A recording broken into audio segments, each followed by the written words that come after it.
There's a woman who does screenwriting classes, um, and one of the things that she talks about is you've got to get your characters to a rock and a hard place.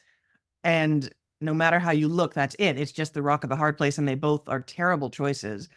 And then once you sort of hit that peak of, well, which terrible choice are they going to choose, the rock or the hard place, they end up choosing banana. And in that moment, you have to have written it so that banana comes out of nowhere, but also when you look back, you're like, of course it was all heading there. It had to head there. That's the only logical choice. We just hadn't thought of it. And so part of what's coming up today is we need to find bananas for everyone. We need to unearth your capacity for banana finding. I work with a lot called the third option, right? There's the black option, the white option, and between that, in that dichotomy of the black and the white and the binary of the, the one or the other, there's an and proposition, right? That I call the third option. And really awesome, actually, to witness a person coming into their and, right? That it wasn't going to cost anything clear cut, clean, and drastic to consider the possibility that maybe there was something needed in the current situation that was absolutely unique and customized. And that, like, that's pretty mind-blowing in a lot of ways to participate in with someone that you love and care about, to watch them create space for a new acceptance of that love and care that they like just didn't think existed before. They're like, what? We can do what?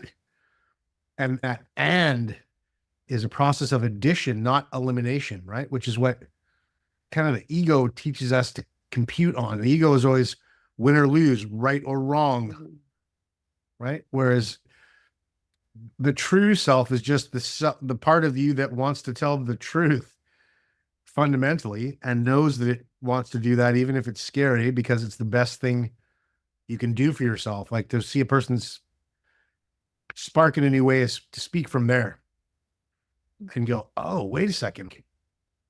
I can and this. I mean, I can have all this stuff that I want to keep by hanging on to this thing that doesn't quite fit me right now. If I just am honestly clean and clear about what's beautiful about it for me and what's serving me right now, and then what's challenging or hard or feeling overwhelming, like I can say that and then I don't get punished. Punished by loss, punished by judgment, punished by people removing their esteem from me. So the two words that Colin and I have been kind of kicking around sparked from like homecoming and reclamation, right? It's like, well, welcome home. Welcome home. Hot roti and everything, right? And the conscious reclamation of your right to come home and be embraced and have it as an expectation that you can look forward to, right? Kind of that journey from innocence to experience in a lot of ways. That you can receive that innocent, unconditional love as a child, hopefully, or have an expectation that you deserve it. Go out into the world and experience life that tells you that, oh, maybe that's not so true. But then you can return and reclaim, an experienced connection to your innocence. It has nothing to do with being naive or, falsely positive, but, in some form, the deep gratitude expressed is an example of that, reclamation of innocence from an experienced, well-lived perspective, right? It's like, wow, I'm really appreciative of that. And I'm really appreciative of that hot roti and this gorgeous view, right? Like you just, the simplest things, I'm really appreciative of this space I get to journey in and explore, getting back parts of myself and how I share myself. You only get that kind of gratitude and appreciation from experience. And it's tricky that the message oftentimes the world send us is that innocence is a liability, right? Because a lot of the experience that we have in the world and participation is loss. But loss is transcendental if you allow it to give you its gifts.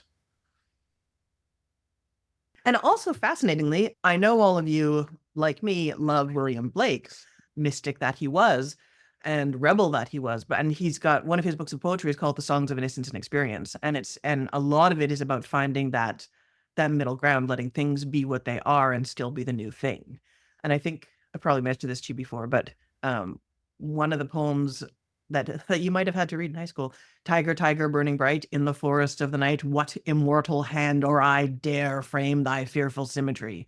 So it's like this, how horrible, terrifying, terrible this is. And then you look at the etching that he did, and he did his etchings himself, and he was fabulous at them. Like, he was an artist. He knew things looked like what he wanted them to look like. They weren't fakes. And the tiger is a tiger. He's like mildly cross-eyed and sort of goofy, and so it's Kind of cute. kind of cute.